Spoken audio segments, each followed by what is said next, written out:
I would love to get started and invite you all to the launch of Climate Candidates. My name is Katie Walsh, and I am one of the organizers of Climate Candidates. I'd really like to thank the U.S. Climate Action Week organizers for featuring us in this week's lineup. I want to thank my fellow co-organizers for Climate Candidates, Max Grunig and Rob Thomas, who you'll hear from later today, as well as the two inspirational women that you see here with us who are paving the way for candidates to run for office with climate as a central focus. We are going to be welcoming our newly elected council member, Yasmin Ansari, who represents the 7th District in Phoenix, Arizona, and Amy Barnes, who's the former senior advisor to California Governor Jerry Brown, who's currently advising on high impact climate practices across the United States. And I'd like to thank all of you for joining today to learn how you can run or support someone to run for office on climate. We are launching Climate Candidates today, the day after Earth Day, and on these 2 days of the Global Leaders Summit on Climate hosted by President Biden, which is setting out clear targets on the transformation that is needed over the next decade as we take action on climate change. Climate Candidates is a brand new initiative. It is organized by like-minded climate champions. We all met through our work on climate action, and we are grounded in our shared values for equity, justice, and inclusion. And we know that the climate crisis is the defining issue of our time. It is the greatest threat to social, racial, and economic justice, human rights, and progress around the world. And the science has made this clear that the scale of the action required will be transformational. That is why we need climate candidates elected at every level of office in our cities and towns, from school boards to state assembly offices. The time frame ahead makes it clear that we need climate champions, not just to influence those in office, but we need climate champions to be elected to office. Climate champions need to be in the halls of power, making the kinds of decisions and legislation to meet the scale of the problem, and with those values rooted in equity, justice, and inclusion. We can win the climate future by championing these climate candidates to run for office.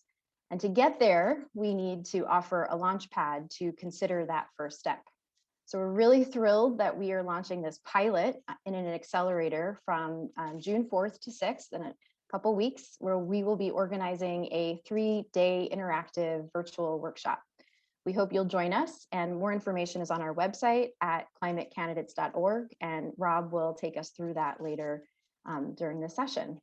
So we've asked our council member, Yasmin Ansari and Amy Barnes, to join us to tell us the why and the how we run on climate and the road ahead. So good morning, Yasmin, good morning, Amy, and thank you both for joining us.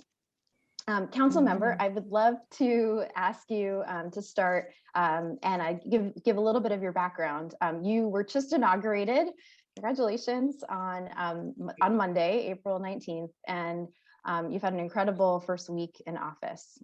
You were elected to serve the 7th District in Phoenix, Arizona, a city which is one of the fastest growing cities in the country, with an expanding business hub, but is also experiencing extreme heat, and is focused, particularly on water efficiency and conservation.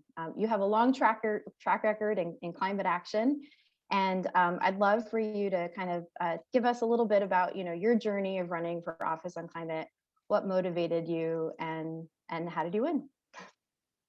Sure. Thank you so much, Katie, and also thank you to Robert and Max and Amy. This is so long overdue, so I'm just really happy that this is finally an initiative and a organization that's coming together, because I think that there's been many of us who've been talking about stuff like this for years, and just thank you for making it happen. So for me, I'm very excited. I was just inaugurated.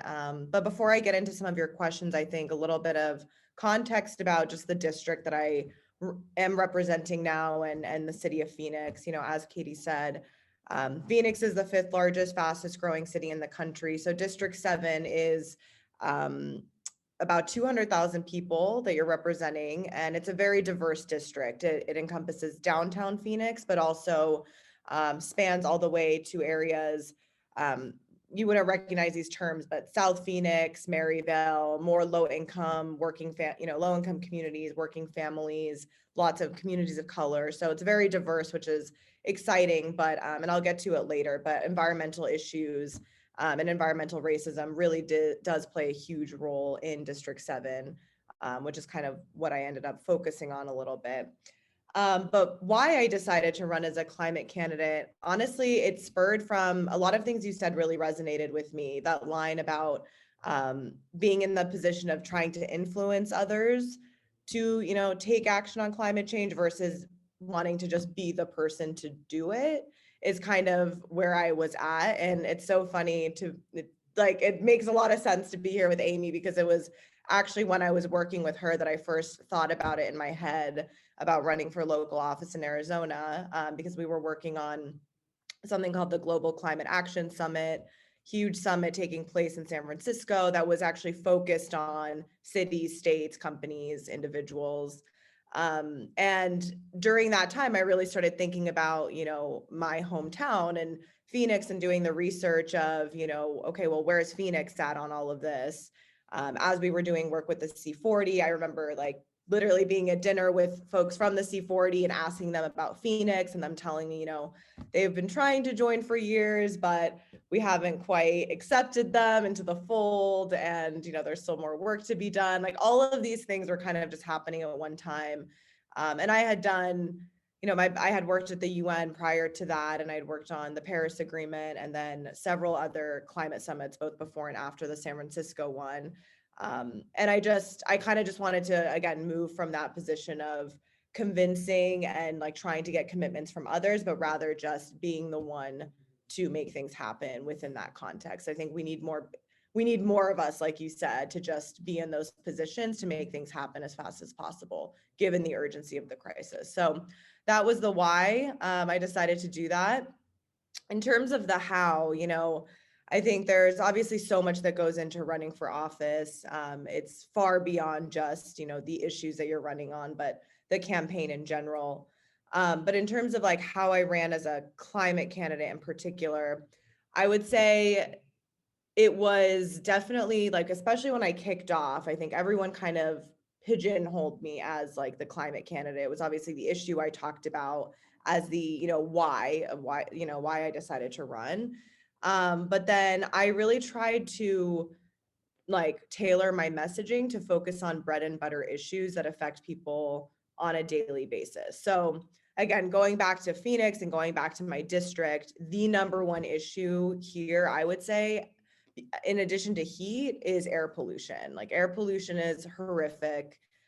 We have some of the worst air quality in the country, and there's study after study that shows, the asthma rates are going up, lung cancer is going up, kids are getting sick, and it's disproportionately impacting Black and brown communities.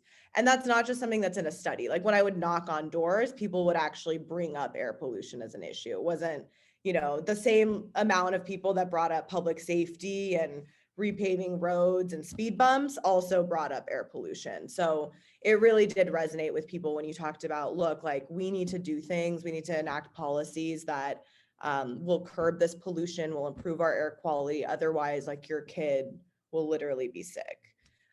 So I think from a messaging perspective, we stuck with that pretty much all the way through. I mean, we had messaging on all other issues as well, but from the climate angle, we really focused on air quality, heat mitigation, we didn't couch it in this larger, climate crisis, language that I would typically use in my previous life. So I think that worked really well. I also would just say, for me, in terms of practical advice that I would give, I really leaned on, Amy, through one of my very first fundraisers for my campaign, I think having worked in this realm, if you're somebody who's worked in the climate field, very excited, that you're running, and you can really take advantage of that. And fundraising is a huge part of running for office, depending on what seat you're running for. if you're running for a school board seat, maybe you have to raise $20,000. In my case, I ultimately raised like $850,000. If you're running for Congress, you may have to raise millions of dollars. So I think part of what I hope you all will also do is like help build this infrastructure around fundraising for climate candidates, because that's, I think that's a big barrier for a lot of people to end up running. I saw on the attendee list that Whit Jones is on the line, and I want to give a shout out because they also did something really cool where Lead Locally and Data for Progress teamed up and put together this list of down ballot climate candidates. And I just like, that was back in October. And I remember one day suddenly I'm getting all these like $1 donation, $5 donation, $3, like weird $3.70. And it actually added up to be like $10,000 because they, went super viral and it was split between 10 candidates, but it really made a big difference in that final push. And it was kind of unexpected funds that came in. So I think there's just a lot of work to be done, but the infrastructure that I think you all can build will be really effective. I think people are waking up, to climate issues. And again, like talking about air quality, talking about heat here, talking about water really impacts people, especially when I think health is like one of the most compelling arguments for people when you're just campaigning for office. And then now that I have actually been elected and am starting, like, it really does work. Like, you actually can do stuff. So right now, Phoenix is undergoing. So Phoenix did ultimately join the C40 under our new mayor, Kate Gallego, who's one of the youngest. I think she might be the youngest and female mayor in the top 10 cities in the country. She's in the C40. So as part of that, we're revamping or completely redoing our climate action plan. Set to be released at the end of the year. So I'm going to be taking a big role in that. And then I'm particularly passionate about electrification of vehicles because no matter how much we push public transit in Phoenix, and obviously we're working on our light rail system, everyone has a car and you really do rely on a car, just given how sprawling the valley is. And so, and honestly, there are not many people, I don't have the exact number, but there are not many people who drive electric vehicles here. So yesterday we announced a new ad hoc committee that I'll be chairing to like with the ultimate objective of developing like an EV strategy for Phoenix to set a roadmap and a timeline and just figure out how to make them more affordable and accessible to working families, because transportation here, they're doing the study through C40 now, but we're expecting that it's going to be the number one source of emissions and air pollution here in the city. So super excited about that. And I think that we can make a big dent, and there's just so much to do, and really getting into like these I think city positions, can make a big difference at the legislature, at least in Arizona. It's so partisan that it's hard to get anything done. But at the city level, we have a progressive majority now, and everyone recognizes the threat of climate change and just the need, again, like not even from the climate perspective, but just the need to change our environment to build a more sustainable city so that people actually want to live here. Yeah, and again, thank you for your leadership and championing, into office. And you talked a bit about air pollution, air quality being one of the ways that you were connecting with folks, folks in the neighborhood. And so electrification is a key part of that in the transportation sector. I also know that you've been championing tree canopy and tree planting. Are there any other specific climate actions at the city level that you're, moving ahead now that you've made it in? The other one that I will want to work on is around buildings. We're definitely super far behind here when it comes to new buildings. Like I forget, now I've forgotten like the names of all of these various initiatives that we used to work on, like net zero, no new buildings unless they're 100% renewable. Like that is not happening here. So that is something that now, city council, you work with developers like pretty much on a daily basis. Developers come to the city, they want to get their projects approved, they want certain tax incentives in certain cases. So, while we have other progressive council members, one is always pushing for union jobs if there's going to be a new project. One is always pushing for affordability. I think my role will be, I'm going to be the one, that says, well, is your building powered by solar? Is your what are you doing to make sure that your building is ready for EV charging infrastructure, things like that. So I think it's really just about like fully engaging that community and educating them and bringing them on board, and not like, I'm not going to be an alienating person who's just like, you have to do this, or that. I just don't think that's going to work here. So it's about bringing them on board, showing them that it's possible, maybe I'm trying to figure out maybe putting together some sort of like big round event with all the developers here, and then like folks who have done it maybe in other states and have been successful, and talking through like the how of that, because I think that's the second biggest, right, is buildings and infrastructure. So that will be the other big piece.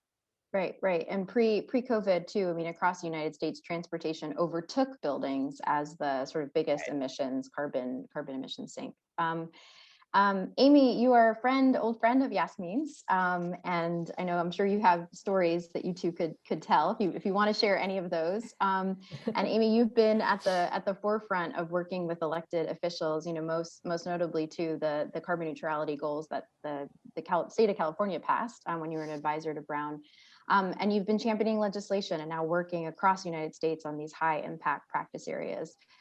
So we've all seen this huge announcement yesterday about the U.S. and achieving these goals of a 50% reduction in the next 10 years. So really, tight time frame that we're working on. And I'd love for you to, help us connect the dots between this like international target and what needs to happen. What do we need to work on at our city and state level? We're hearing about some of these goals in Phoenix and the leadership of Yasmin, but really would love to hear a little bit of what you see lies ahead for us.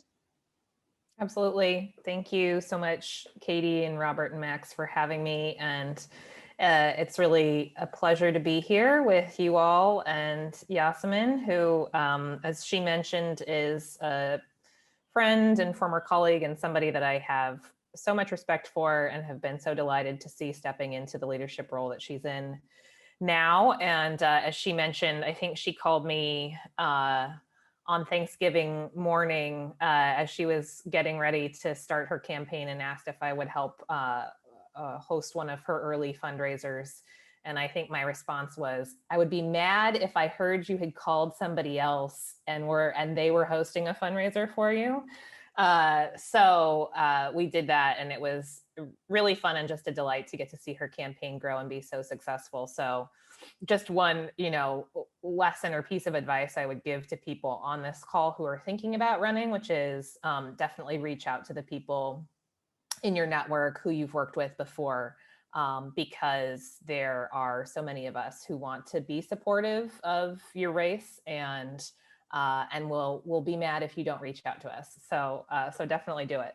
But yeah, I mean, it's what an incredible week, right? And just to think, where we were 4 years ago, 1 year ago on this issue, politically, domestically, but also internationally. It's really been a sea change and such a relief for all of us who work on this issue, but all of us who live on this planet. So yes, I'm sure everyone has seen the news, but Joe Biden yesterday announced a new nationally determined contribution, a new climate goal of 50 to 52% emission reductions by 2030, which is a huge increase over the previous US goal, which was 26 to 28% by 2025. I've been having a lot of conversations about, is this goal the right goal? Is it achievable? And I think from my perspective, it's what we need at a minimum to get to decarbonization by mid-century, which is obviously the goal that we know we need to go to. And one of the proof points that I've been pointing to in terms of achievability is the work that's happening at state and federal and local levels. We have people like Yasmin across the country who are stepping up and putting climate front and center of their policy agendas, and doing so in a way that relates, as Yasmin said, to bread and butter issues that really resonate with the average voter. Because I think for too long, the climate issue has been seen as, this sort of esoteric, concern that's unconnected from people's daily lives. And I think one of the things that the movement and President Biden and officials like Yasmin have done so masterfully is saying, wait a minute, that's not actually true. Climate touches on every aspect of our lives, whether that's, the buses that are taking our kids to school in the morning that are spewing that a majority of the pollution that they're exposed to in a given day, whether that's in a place here like the state of Hawaii where I live, where we have the highest electricity rates in the country. And so you have low-income families, which are disproportionately Native Hawaiian families, like mine, who are paying 20 or 30% of their income for energy costs. These are issues that affect people, affect our lives on a daily basis. And not only affect our lives in a negative way now, but also have the possibility for transformational change, as President Biden has been talking about. The future economy in our country is squarely in, climate friendly, clean energy solutions. We have so much opportunity to build a better, more just version of this country than we currently live in. That is one that is climate safe for our children. And so I think that's really exciting. And I think it's an exciting and a winnable issue for candidates. I think we're seeing that. I think we're seeing that from Yasmin's campaign. I think we'll see that increasingly. Climate is already and is going to be increasingly a winning issue for political candidates. And so I think your initiative couldn't be coming at a better time. And as Yasmin demonstrated, I have a much smaller example of this, but I served, we lived in California until recently and had moved to Hawaii, where my family is from, over the past year. But prior to that, I was on the Park and Recreation Commission in my town in the Bay Area, which sounds, like maybe you're just visiting parks and approving swing sets or things like that. But part of our responsibility was to review the city's climate action plan. And nobody on the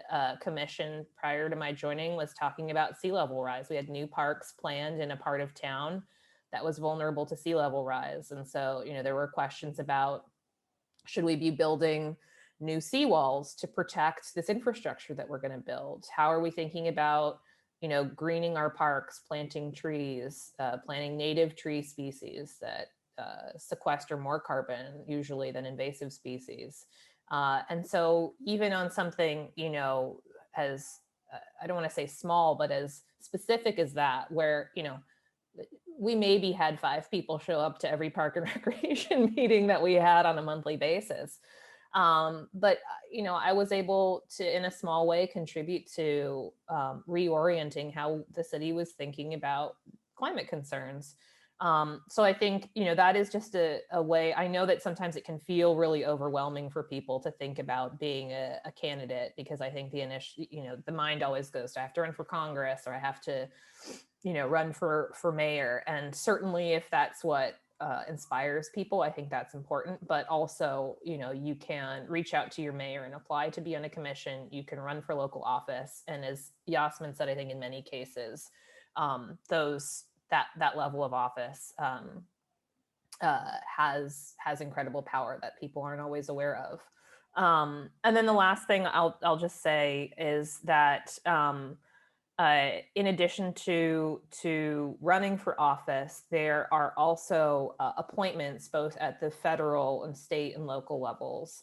And in the lead up to the election, I helped launch an initiative called Power Women, the goal of which was to ensure that we had women who were qualified from a climate and clean energy perspective going into the Biden administration. We had an initial call for applications about 2 weeks before the election. We got 800 women who submitted their names in the course of a week. And so we ended up keeping the application process open, ended up getting over 1,000 names of women. Over 45% of that list were women who were Black, Indigenous, people of color, first generation women, women with disabilities. and submitted that list to the transition team. Those women were able to get invitations to apply for jobs in the administration, and we'll be continuing to do that work and expand it in other directions in the coming year. So I'm looking forward to hopefully partnering with climate candidates on that initiative, but just to say that, there are lots of ways to serve. If the idea of going through an election makes you sweat, you can also be appointed to positions. And, it's also really important to support candidates, fundraising for people that you admire and respect, as I did for Yasmin, I think can be really critical in helping support people to get successfully into office. So there are a lot of ways to contribute, and I hope everyone on this call will do their part. For my part, I plan to continue to do Power Women, to fundraise for candidates like Yasmin. I do hope to run for office myself at some point. So that's my announcement today. Someday I will run for office, hopefully with support from Katie and Rob and Max. I don't know what that office is yet, but yeah, I'm really excited about the work and so grateful to be here with you. Well, that's a big announcement to drop. Yay, Amy. That's exciting. That's exciting. We have a bunch of questions that have come in, and I will do my best to kind of go through a couple of these just for a few minutes, and then we would love to introduce the accelerator to everybody. So I'll open this to both of you and to say that you both have experience in international climate policy and clean energy, and you're really kind of, again, looking at translating at the local level. I heard a little bit, right, of a great example. We've got tree canopy in Phoenix, which directly ties to air pollution, right, and increasing tree canopy coverage. We've got electrification of the city, right, and understanding what that installation looks like. You've got Amy talking about the experience of working on the park, and part of all of this is your experience, like leveraging the science and leveraging the insights of sort of the different tools and different solutions, and just asking the questions, right? A lot of this is about leveraging and asking the right questions. One of the questions posed to us is around breaking through thinking where there's resistance, right, in terms of not being able to link, climate action to a future economy, to a green job economy, in a way that will resonate with folks, where they can be part of the solution. How do you break through that resistance? Did you find that challenge at all in your campaign? And what were some of the ways, Yasmin, that you dealt with that, or Amy, ways that you've sort of broken through the opportunities of climate, but really ground it in what's possible? Yasmin, Sure, maybe I'll start with you. Yeah. And this might be a little bit different of an angle, but in terms of, so I'm 29, I was 27, 28 throughout my campaign. So naturally would get a lot of like, you're very young, like, are you really ready for this job? Or are you, some skepticism, especially from kind of like the old guard of developers or zoning attorneys who have kind of been like running City Hall for many years. And I would always my response always in terms of, they're like, how are you going to manage the dynamics at the city of Phoenix? And I think that honestly, like the experience, when you have that kind of experience at an international level, working on one of the most difficult and contentious issues that there are, that translates so well. Like when you've had to, hold consultations and stakeholder meetings with diplomats from so many different countries or so many different companies, and, get everyone's feedback together and revise things a million times and like go back and forth.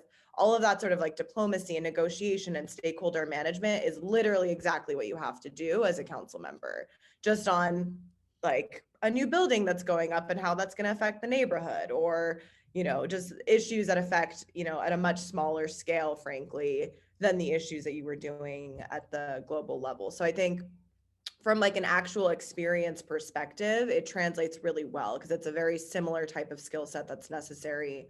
Just a lot of listening, a lot of stakeholder management, and consulting people to make sure you get the best possible outcome. And then from the issues, again, like I think it's going to be so used. Like I'm very excited about this electric vehicle committee, not because I know everything about it at all, but because I know that through my previous experiences, I know who to call to get input on, okay, who should I put on this committee? Who can I get from a car manufacturer? Who can I get from, you know, who's just an expert on like what's realistic and how the technology is moving. So all of that will be so useful, and just me being able to call upon those people to seek advice and hopefully even put some of those people on this committee, you know, even if they don't live in Phoenix, so that we can develop a plan for Phoenix. So I think if you have experience in this realm, it will work out so well, because you're actually really ready to go on day one to tackle those issues, whether it's about climate or not at all. Amy, do you want to take a crack at that as well? Sure. Yeah. I mean, you know, I won't spend too much time on it. I think the issue has been contentious and partisan, but my experience has been that when you talk to people about the specifics of it, what it really means, it's not actually, right? People like their kids to be healthy. People like to have jobs that are being created that have a future, that are good paying. People like planting trees and building infrastructure in places that are safe and aren't going to be destroyed by natural disaster or sea level rise and cost money. So I think, you know, I think through the work over many decades of people in this movement, I think we've finally gotten to a point where we're starting to see a sea change in how people think about this, how we talk about it. And I think that that is good. But I agree with Yasmin. You know, I think that also a lot of people in our movement have been well equipped to have and you know, depressurize difficult conversations, and that is a skill set that will certainly serve you well in public office. Well, that's actually a great segue for us to start talking about the pilot accelerator that we're launching in June. And I just want to thank both of you for joining us. This has been an incredible week, and there were a few other questions that came in. We'll find a way to connect you with the speakers if you didn't get your question answered today. And Yasmin and Amy, thank you so much for joining us and supporting Climate Candidates launch. Thank you. Thank Thank you. you. Thank you so much for both. having us. Thank you. And I'd love now to turn to Rob, one of the organizers for Climate Candidates. He's going to introduce us to what lies ahead. Great. Thanks for that intro, Katie, and thanks, Councilwoman Sari and Amy as well for joining us. You know, my name is Robert Thomas, and I'm one of the organizers for Climate Candidates, as Katie mentioned. You know, partnering and working with Max and Katie to launch this program. And I'm so excited to be launching this effort because, you know, for as long as I can remember, you know, I've always been passionate and interested in helping others solve problems. And, you know, I believe that, you know, the climate crisis that we're experiencing now across the country, what you've heard about, it really touches on everyday life and the bread and butter issues. And so I'm so glad to be a part of this, you know, this accelerator and this program. And I know this firsthand from many years of working in local government, and how important it is we need to have elected leaders who really understand the levers needed to make change in our infrastructure, our energy grid, and our infrastructure systems. You know, we need leaders who understand what changes and what scale we need to make those changes at to get to carbon neutral. And we also need candidates who come in with, you know, a clear vision and understanding of what needs to be done. And Climate Candidates is focused on climate change solutions grounded in our values, which you can further find on our website. You know, we're going to talk about it a little bit later as well. And, you know, essentially we're committed to putting inclusive climate action at the center of decision making to create thriving and equitable communities for everyone. We also believe in an equitable transition where financial investments in infrastructure and clean energy and green jobs reflect those values. You know, we also believe, you know, communities of color, working class, and historically marginalized communities are centered, and that communities are not displaced as a result of climate and environmental action. We are thrilled to announce the launch of this accelerator happening on June 4th and 6th, as Katie mentioned at the top of the call. And we have an application form on our website. Please feel free to check that out. It's www.climatecandidates.org.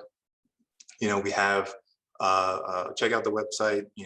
Please submit your interest by May 10th.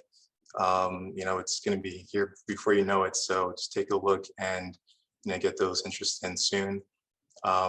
And ultimately, Katie, Max, and I are launching this pilot with the goal to create a network and community for climate champions to run for office and to receive support along the way. Even if you're not sure if you want to run or really think you do not want to run, but you want to learn and encourage others to run as well, we'd like you to fill out the expression of interest. And also, if you believe you have a skill or story to share, we want to hear from you too. For this pilot, we'll be hosting a 3-day interactive virtual workshop with fellow climate champions across the United States, speakers and trainers. Some of the topics will include deciding to run, network weaving, climate and environmental justice locally and at the state level, building the blocks of starting your own campaign, and hearing, from climate candidates, connecting with climate candidates in a network.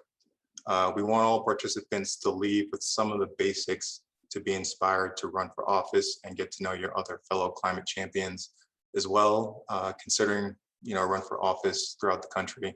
We really hope that you can join us and, really appreciate your time during the middle of the day, then in the week, to learn more about us and, kind of seeing how this important issue needs to be accelerated. So with all that said, I'd like to turn it back to Katie.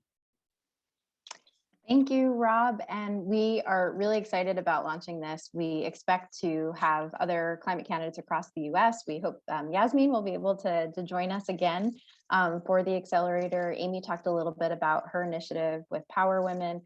There's some incredible groups that have been working on climate justice and environmental justice across the country at a national level, at a local level.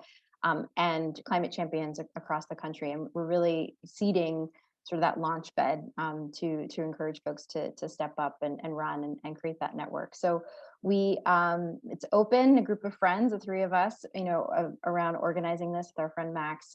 If you, again, want to share a story or a skill, we'd also love to hear from you and connect us. And we will, we have information on our website also to send us a message and some follow-up. But thank you, everybody, for joining this initial kickoff event, and enjoy the rest of the summit the next 2 days. Thank you.